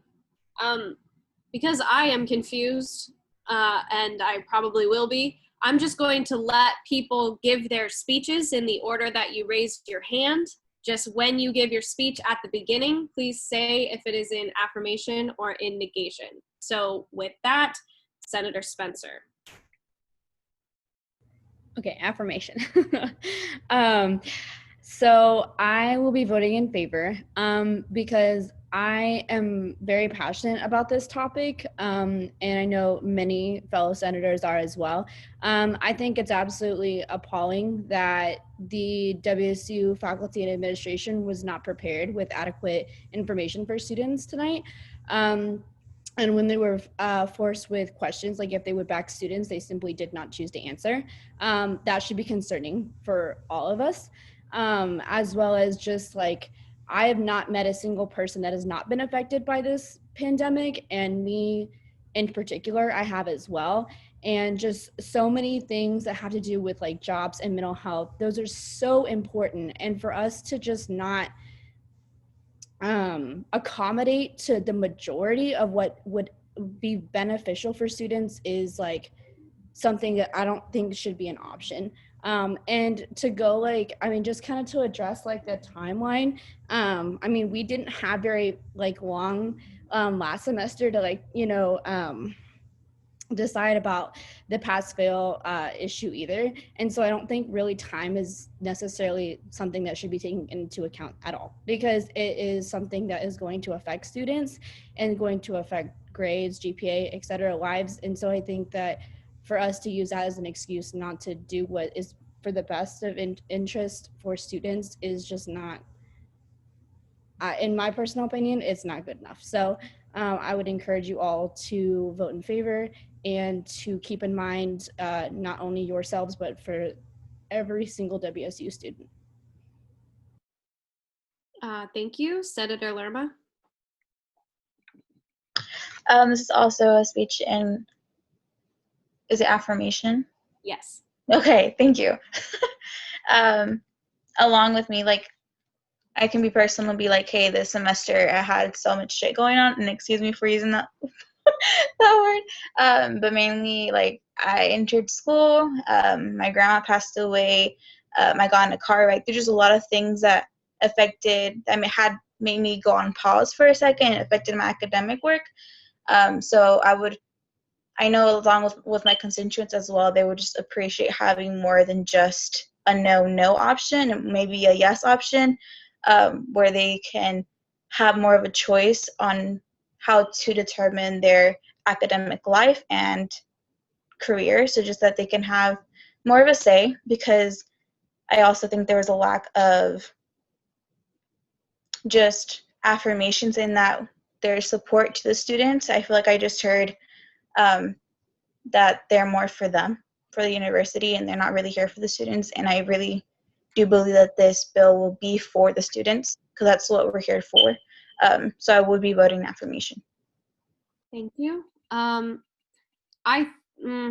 feel like it's Senator Sines, but I can't read your whole name. If that's whose hand is up. Senator Anderson, maybe? I can't read the whole name. Hold on. I see Senator Anderson and Tuvok and Mouse. Senator Anderson, you're good. Go ahead. Okay, I am actually going to speak in negation of this. I agree with Senator Dial. I feel like we're got roughly a month left and we're kind of late in the game. I would maybe be more on board if this was presented earlier in the semester, but with about a month left, I'm not so much on board with it. I'm having a little issues hearing people saying that the school doesn't care about the students. I hope people realize we're all going through this pandemic as well as the teachers. Like, they're struggling too. Their jobs have been more difficult. I work for full time, and my job has, my workload has been more of a demand because of the pandemic. And so for me personally, and I'm somebody who would probably benefit from this because there is a class I'm not just doing outstanding in. But I feel like, it's just a new challenge that we all have to face. And like I said, I feel like if this was presented maybe earlier in the semester, I'd be on board for it, but I feel like the university has given us enough adequate time to prepare for this semester. And so I will be voting no on this. Senator Day. Yeah, with the motion to call the previous question, people are just kind of repeating very similar arguments at this point, and we're not really accomplishing a whole lot. So I think, and this has been a good debate, I just think it would be valuable to kind of move on. So with that, is there a second on the motion to call the previous question, which means we would vote on the resolution? Second. Second from Senator Hull. So you can now go ahead and vote yes or no on your Zoom screen to end debate and move on to voting for the next section.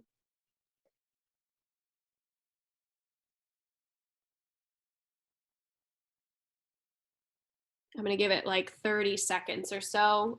Please vote by clicking participants and then the green yes or the red no button. I have a point of information real quick. Yes. So if we have some, when I say we, I mean me, if I have some amendments regarding grammar and repetition and like misspelling, can that be done after we vote, or does that have to be done before? So anything that changes like grammar and stuff like that, you can just send those and those will just be, those are just done. But if you have anything that's like content, then no.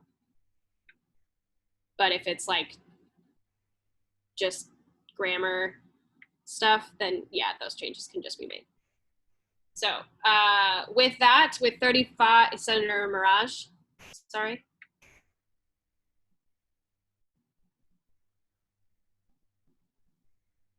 Senator Mirage.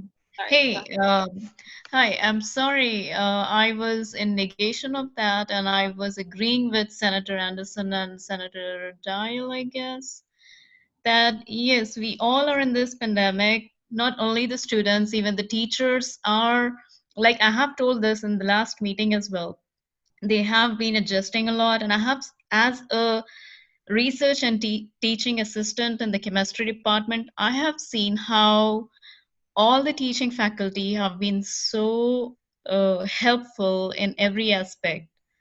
So yeah, I just wanted to add on to Senator Anderson's negation thing. That's it. Thank you.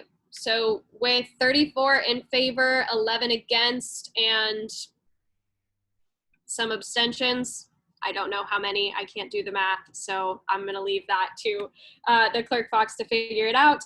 This passes, and we will now be calling the question. So we are now voting on item D, the resolution to request a reevaluation of academic success for the fall 2020 semester.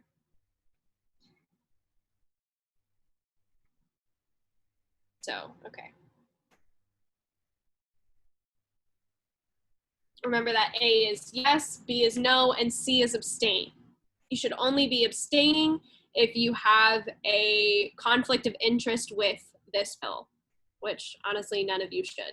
So don't abstain. I mean, you can if you really want to, but you shouldn't. I am still waiting on 6 people to vote. Going to give it 20 seconds.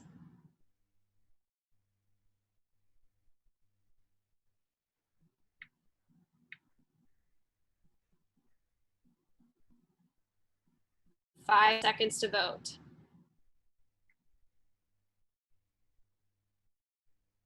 Okay.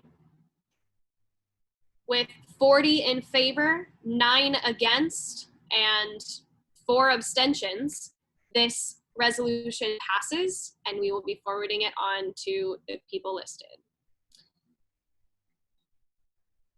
We can now move into reports, which I believe that I go first. Yeah, so for my report, I had a meeting with the interim provost, not about anything in that last bill, but about making Election Day a holiday at the university. It was a really, really productive meeting. I actually loved getting to meet with Dr. Lefevre. She was very, very helpful, very, she listened to a lot of my concerns, which was really cool. So yeah, I had that meeting. I'm working on that right now. I have put together a proposal and a resolution that should be on the floor soon about making Federal Election Day a university holiday. We also had the first Supreme Court task force meetings. So that went well. We're moving forward with that. Hopefully we will have, some good recommendations come out of that task force. Also had the first student fee committee meeting. So getting started on that. Yeah, we're training, making sure that we're getting ready to,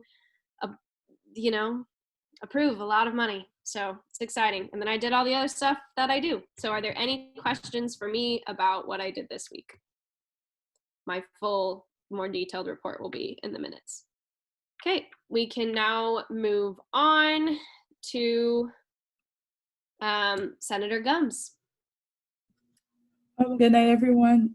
Basically, this week was a pretty calm week. Just did basic administration work and everything.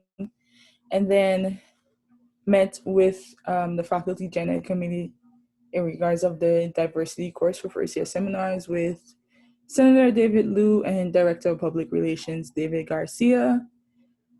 And just regular standard meetings.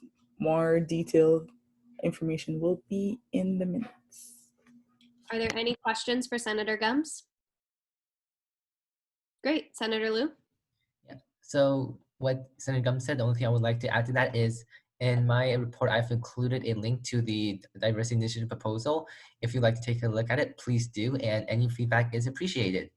Above that, I sat on the Faculty Senate meeting, and the two major things is the resolutions that were passed in Faculty Senate and updates to Title IX.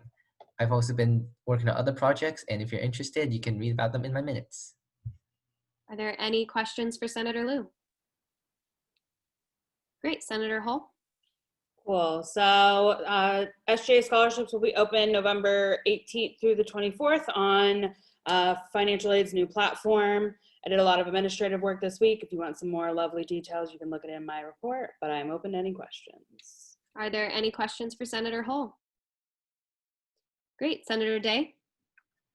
Keeping with the other senators, I'll try to keep this briefer than I usually do. I'm told that a lot of our reports had to be too long, so I'll keep it brief.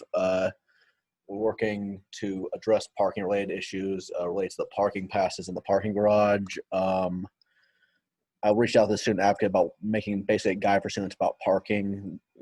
If you're interested in that, ask me or read the report. We're working on creating a survey for our national students, and we're also doing some research, and Senator Nemer Winfrey did a lot of the work for this. Thank you. Doing research into other universities' responses to food insecurity in order to present a proposal at Chartwell. So if anyone has more specific questions, let me know. Are there any questions for Senator Day? Great, Senator Perkins. Yeah, the only two super important things I wanted to mention is that we're going to be having our created a lobbying process. Thank you for voting, proving that. We are going to be voting on two lobbying Senate resolutions in committee next week. So those are going to be on health insurance for students and mental health funding. If you want any more information, refer to my report as far as everything else that's happening this week. So yeah, open to questions. Thank you. Are there any questions for Senator Perkins? Great, Senator Majors. Yeah, so let me pull up my report, sorry. All right, so what my week consisted of was I've conducted thorough review of bylaws surrounding the elections process because I'm hoping to get some work done on that prior to the end of the month, because that's when they would need to be finalized. And then I also had conversations with both Advisor Fonseca and a senator in my committee, Senator Thomas, regarding a lot of legislative problems and their possible solutions. It was largely focused around the Senate Review Board and the office management redux. Also, we've forwarded some legislation regarding the Office Management Act to the Rules and Administration Committee. So pending that decision, we may see that in the Senate next week. Speaker Babin already talked about the fact that we met with the Supreme Court task force. So I'll just say that even though we have a task force for it now, you're still I'm still open to anyone bringing points of concern, questions, literally anything, and I would definitely forward those to the task force. So please get in contact with me if you'd like to. I got into contact with the CHAMPS student organization president, so hopefully you'll be seeing that legislation soon. Hopefully they'll be coming to speak to our organization next week. And then lastly, I just performed all other duties necessary. I will say, just as to not take up extra time during remarks and announcements during my report, that I think that on extremely important issues, maybe it would be better to hear everybody's concerns and questions, especially if people have changes that they'd like to make to legislation, because I think that like the legislation today was extremely important. So I hope that everybody got their points out. And if you didn't, I'd be interested in working with any of you who wanted to see more things done in the legislation and possibly drafting another resolution. So you can get into contact with me if you'd like to do that. Thank you. Are there any questions for Senator Majors? Okay, we can move into association reports. Vice President Haas, go ahead. Hello, everyone. So this week, yesterday, actually, we held our very first Health and Wellness Advisory Board meeting for this session. So that was really exciting. It was super successful, and we hope to continue having great discussions with all of the departments engaged there. If you want the minutes, reach out to me. I have them if that's something you're interested in. The treasurer is still looking over association pay, so that's in the works. We're continuing to work on advocating for mental health days. And then, as you all probably know, commencement has been postponed for safety measures. And then just to reiterate once again, President Khan and I are continuing to sit on the Health and Safety Task Force and the reintegration meeting. So if you have any questions, need us to bring anything up in those spaces, we can update you on those conversations or continue to speak in those spaces. So just let us know if you have anything that you want to bring to those tables. That's all we have. And like Olivia said, our full report will be in the minutes as well. Vice President Haas, if you wouldn't mind telling people what the Health and Wellness Board is and the reintegration thing is so that they know what it is if they have concerns. Yeah, I'm so sorry. The Health and Wellness Advisory Board is a board that is made up of Student Health, Counseling and Prevention Services, the YMCA, the HESCT, and the care team, as well as some student representatives sit on that board so that we can strategically plan for the future of wellness and safety for our students across campus and make sure that we are prioritizing goals in those areas like bringing more counselors of color onto campus and having more counselors in general, and then focusing, especially right now, on physical health and mental health both, and incorporating that into various, goals across the university. So that's what that is. The reintegration meeting is a meeting that started when the COVID task forces came up. And so that is a meeting of all of the task forces and pretty much all of the departments across campus. There's about 90 people who sit in those meetings. And it's just an opportunity for us all to hash out what COVID looks like right now, what we're doing, and how we can be better across the board and set good health and safety policies for our students, staff, and faculty. Olivia, you're muted. Yeah, there is a chat down there for you, Mackenzie, if you see it. Okay, cool. With that, are there any questions for the Vice President? Great. Advisor Fonseca, go ahead. So really brief. So the last Senate meeting for this fall will be December 2nd. And that Friday, December 4th, the Student Government Office will close for recess and won't reopen again until January. So if there are things that you need, please reach out to Olivia during that time. I have given the advice to leadership that when the office closes and we're in recess, it also means that they don't have to work anymore. But right, things might come up. So please just be understanding of that as well. If you have not picked up your swag bag yet, please stop by the office so you can pick that up after this week. We're just going to put them in the mail. So please stop by to pick them up if you're on campus from there. Only other thing is, good conversations today, especially when the provost and Dr. Sturfield Dunn were here. I think continuing to push the thoughts, continuing to advocate for your students and for the peers and the people you represent is crucial with this and anything else. And so continue to engage with your peers, continue to listen to them, continue to bring their concerns forward so that you all as a body can represent them to the best of your ability. So just keep it up. Thank you. Are there any questions for our advisor? Okay, so we can now move into remarks and announcements. Does anyone have any remarks and announcements to share? Senator Tubak. Okay, I'll keep this short. I did want to say this in discussion, but I'll just book note it here. If you want precedents for what the resolution that we just passed is going to recommend, look to the University of Virginia, Bowling Green, Ohio State University, University of North Carolina, University of Pennsylvania, and Georgetown, to name a few. And one of the other things I wanted to say was, I think personal anecdotes aside, we should look at this as students, 1,500 students signed a petition. If you're a faculty member or perhaps an administration member, or you're a member of this body who hasn't looked at that petition, go look at some of the comments. I encourage you to go look at what they're saying and hear what the students are saying, because I think it's very relevant. And thirdly, I'd just like to say that for me, the instant I knew that I was going to vote for this bill was when there was kind of there was an admittance that, well, we haven't done everything the best way that we can, and there's going to be changes next semester to make it better, but we're still not going to admit that something was wrong this semester. So those are just the three anecdotes that I wanted to say during discussion, but we passed it anyway, so I'm happy. All right, thank you, Senator Tubak. Senator Mounts. So I want to thank those who voted yes for the resolution and those who voiced their concerns about and voted no and voiced their concerns about the bill. I think one of my biggest passions is serving the students at Wichita State University, making sure their voices are heard. And at the same time, when the people I'm supposed to be representing, I have to go to and say, hey, like, your school is not wanting to work with you on this.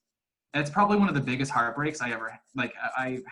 And one of the things that hurts me the most is because I'm here to serve my students and I'm here to make sure that they are taken care of, because at the end of the day, we're here to get an education. And we can't do that if we're having to drop out because our university is not willing to work with us. And so this situation has demonstrated the lack of connectivity from the administration to the students and the lack of a willingness to listen. And I feel like we need to really look at the situation and really consider the seriousness of what is going on, and make sure that we're holding our university accountable. Because at the end of the day, we are the ones who are paying for the university. We are the ones who are receiving the benefits of going to this university. And they need to realize that. So I encourage all of you and anyone who is watching or anyone who watches in the future, send an email to the acting president and to the provost. Tell them your story. Tell them what is going on in your life, because if every single one of us goes and asks 5 of our friends to do that, they're going to be flooded with emails and they can't ignore us. So go out and do your part. Go out and talk to your constituents. And I really want to see some some activism here when it comes to this issue. Thank you. Senator Scheer. Hi. Okay, so I'm going to keep mine short because it's almost 9 and we've been here for 2 hours plus committees. So anyway, this isn't related to Senate, but I know that there are people who are living in on-campus housing that are going to be kicked out once we are going like completely online in like 2 weeks. And if you choose to stay in campus housing, you have to pay like the intercession fee like nightly, which is a ton of money. So I'm actually away from my apartment, which is in Wichita right now. I'm in my hometown in Oklahoma. So I'm willing to, like, I guess, not like rent out, but like Airbnb out like for a really, really cheap rate. People who want to stay near campus. It's literally across 17th Street. from campus. So I'm going to send my number in the chat. If anyone wants to stay on campus, like for the holidays or for finals or whatever, just let me know. It's a 2-bedroom and there's a full kitchen and a living room. Just, yeah, let me know. Thank you. Senator Day?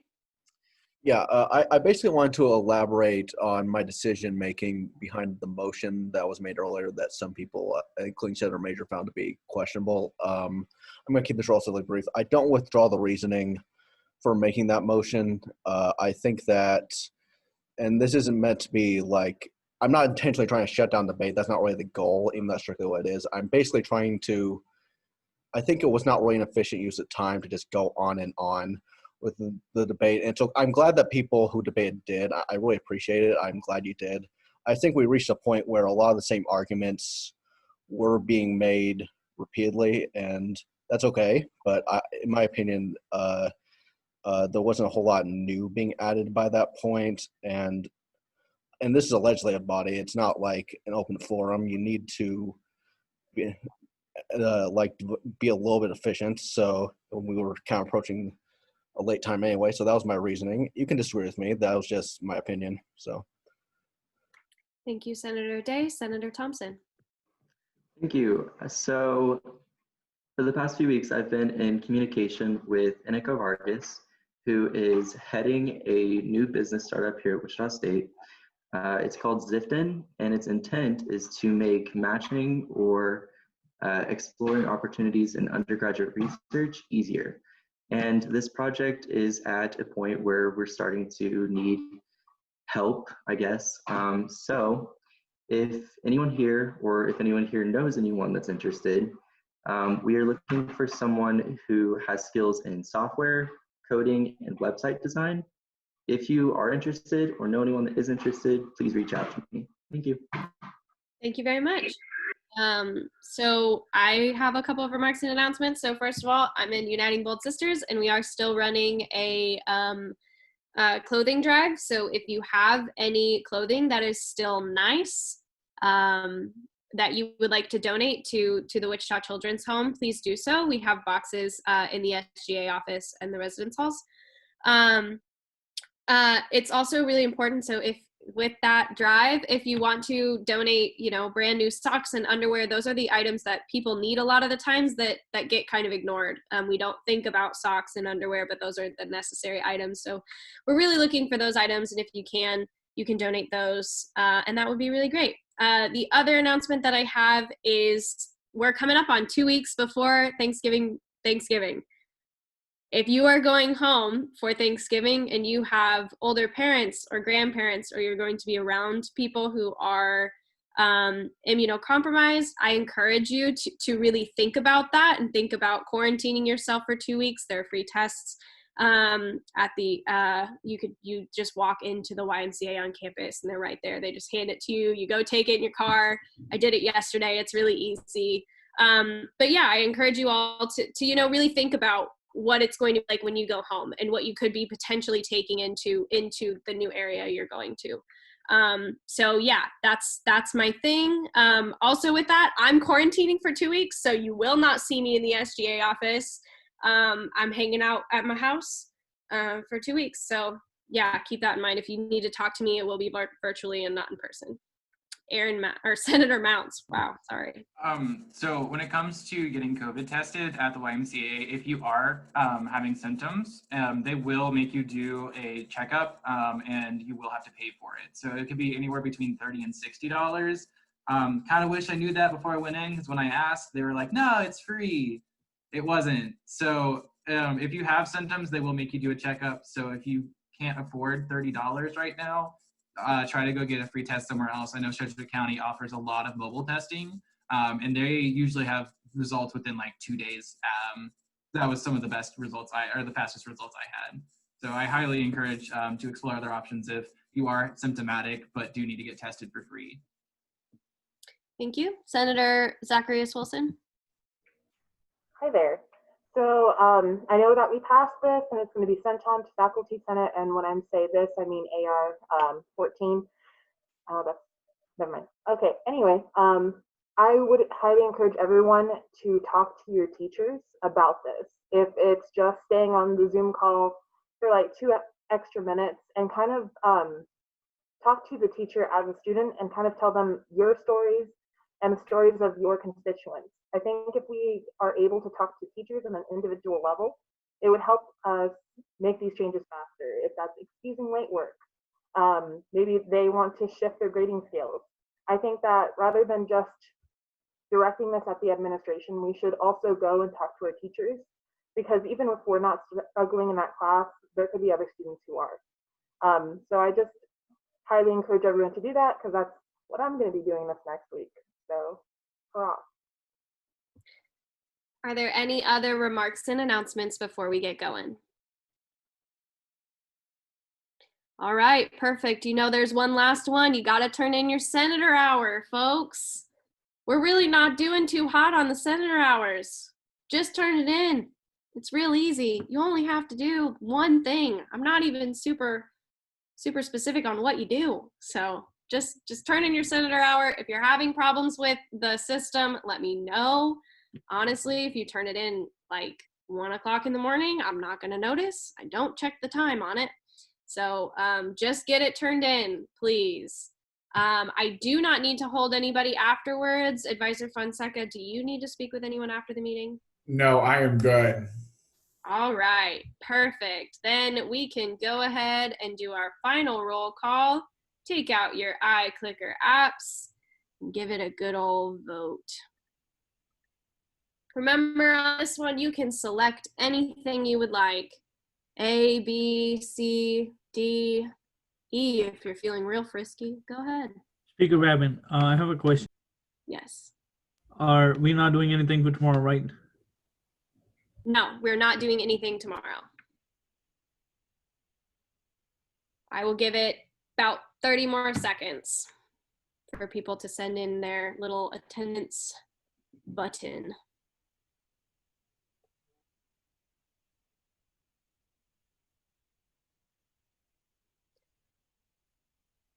All right, we have 47 people here at the end of our meeting. Thank you all very much.